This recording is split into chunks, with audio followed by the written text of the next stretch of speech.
Hello students, we are going to begin with chapter number 11, Human Body and Organ System for class 8.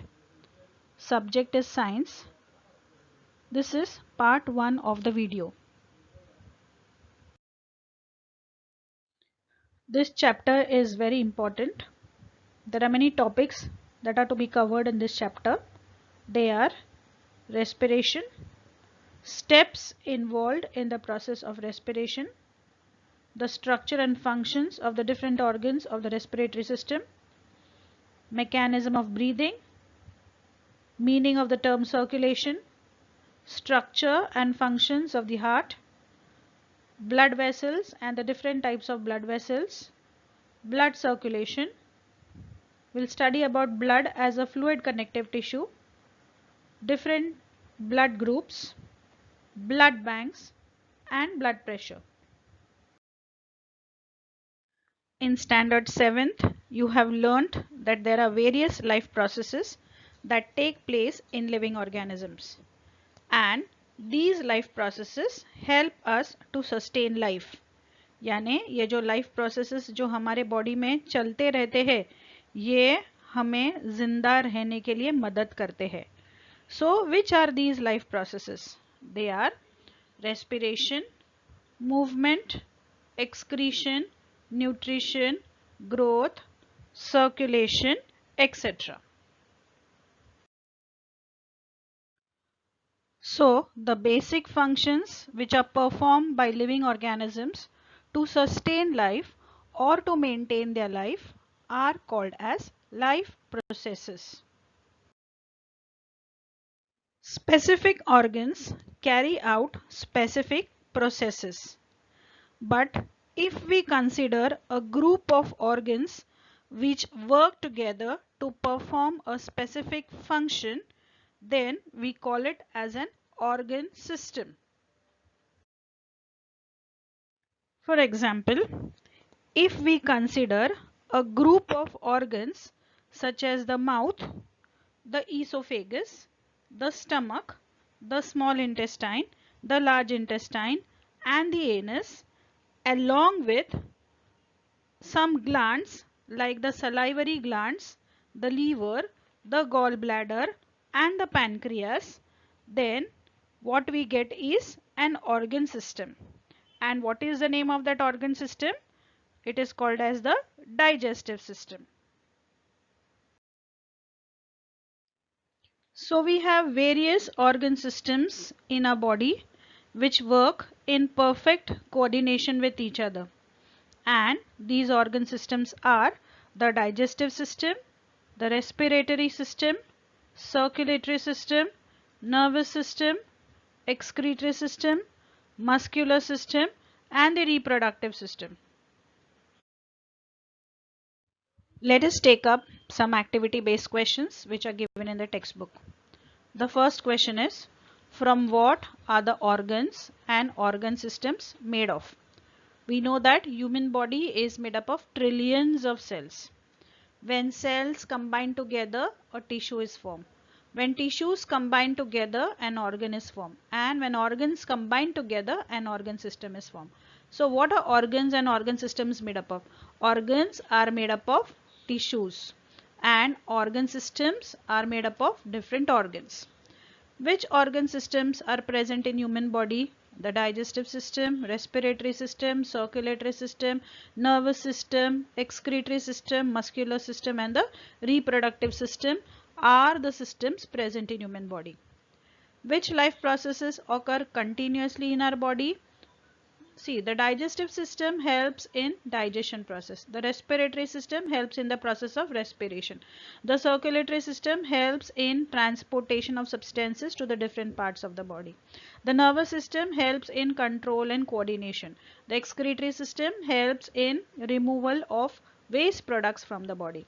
The muscular system helps in movement of the different parts of the body.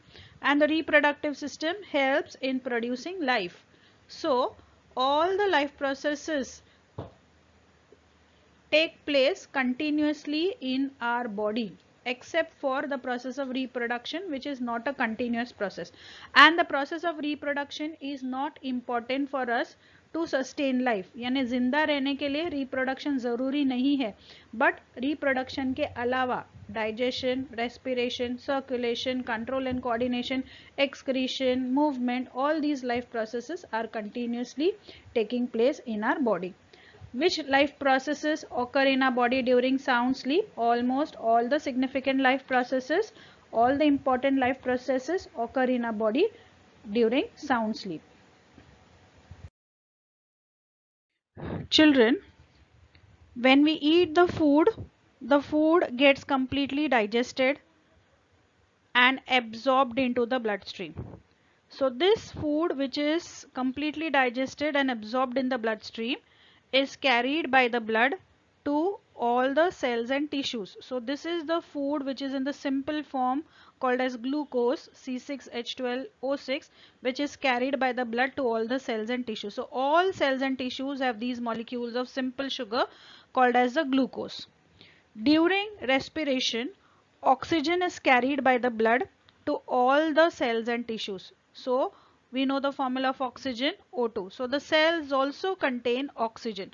So there are these substances which are present in the cell. One is the sugar called as glucose and the oxygen. So what happens now? In the cell, oxidation of glucose takes place. Oxidation. What is the meaning of oxidation? When a substance combines with oxygen, then the process is called as an oxidation process. So since glucose combines with oxygen, oxidation of food takes place. And when oxidation of food takes place, carbon dioxide and water is formed along with the release of large amount of energy. And this energy which is released is used for formation of energy rich compound which is called as ATP, that is adenosine triphosphate. So the food which is absorbed into the bloodstream is called as the assimilated food. This assimilated food undergoes oxidation to release a large amount of energy in the form of ATP molecules. Therefore, we define the process of respiration as the process of release of energy, isn't it? Your energy is released in the form of ATP. From what? From the assimilated food is called as respiration. The process of release of energy from the assimilated food is called as respiration. It is a very complex process which involves a lot of chemical reactions. But this is the final reaction of respiration, and therefore we will study the chemical reaction for respiration as C6H12O6 plus 6O2 will give us 6 molecules of carbon dioxide, 6 molecules of water along with energy in the form of ATP. This is just one chemical reaction of respiration which is shown to you. There will be many such molecules of ATP which will be formed during one chemical reaction of conversion of glucose or oxidation of glucose. 38 ATP molecules are generated. You will find that different organisms respire with the help of different organs. For example, amoeba respires with the help of plasma membrane or cell membrane. Earthworm respires through the skin. Cockroach respires with the help of trachea. In plants, the organ of respiration is the stomata. The small openings which are present on the surfaces of the leaf are called as the stomata. Aquatic animals like the fishes respire with the help of the gills, whereas birds and higher animals have lungs as the respiratory organs. The process of respiration takes place in 3 steps or 3 phases. The first step is called as breathing or external respiration. The process of breathing or external respiration includes 2 processes. The first process is called as inhalation or inspiration, and the second process is called as exhalation or expiration. What is inhalation or inspiration? When we inhale the air, We take the air which is rich in oxygen through the nose into the body. This air passes from the trachea into the lungs. So, when the air is taken from the external environment into the nose and sent to the lungs through the trachea, then the process is called as inhalation or inspiration. In simple terms, inspiration means taking the air which is rich in oxygen into the body. Second process of breathing is expiration or exhalation. When we take the air which is rich in oxygen and when the air comes to the lungs, from the lungs the air which is rich in oxygen mixes with the blood and this air is carried to all the parts of the body. When the air reaches to all the parts of the body through the lungs, through the blood, then carbon dioxide gas is formed and therefore this carbon dioxide gas is brought by the blood to the lungs and from the lungs the carbon dioxide has to make an exit from the body. So the carbon dioxide will pass from the lungs to the trachea and from the trachea to the nose and from the nose into the external environment, and this is how carbon dioxide gas is exhaled or thrown out of the body. So exhalation or expiration is when the inhaled air containing oxygen goes into the blood and carried to the different parts of the body, then carbon dioxide is formed and this carbon dioxide gas from the various parts of the body will be brought by the blood towards the lungs and from the lungs the air containing carbon dioxide will be exhaled out of the body. So this is called as expiration or exhalation. Inhalation and exhalation together are called as breathing. The second phase of respiration is called as internal respiration.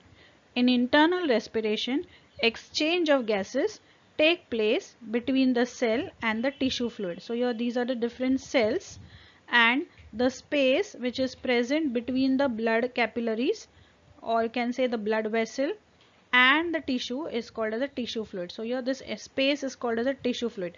So your exchange of gases will take place between the cells and the tissue fluid. That is, oxygen will enter into the cells and the carbon dioxide from the cells and the tissue fluid will pass back into the blood. So this exchange of gases that takes place between the cells and the tissues into the blood and from the blood back into the cells and tissues is called as internal respiration. For example, oxygen moves from the blood into the tissue fluid. Here oxygen moves from the blood into the tissue fluid and carbon dioxide which will be formed in the tissue fluid will be sent back into the blood for exhalation. The third step of respiration is called as cellular respiration. Cellular respiration takes place in the mitochondria of the cell. And this respiration is called as aerobic respiration because this respiration takes place in the presence of oxygen. So what happens in the mitochondria of the cell is that the glucose undergoes oxidation to release energy, and this energy is utilized to form the energy rich molecules called as the ATP, and this energy is utilized by the cell for carrying about many biochemical processes.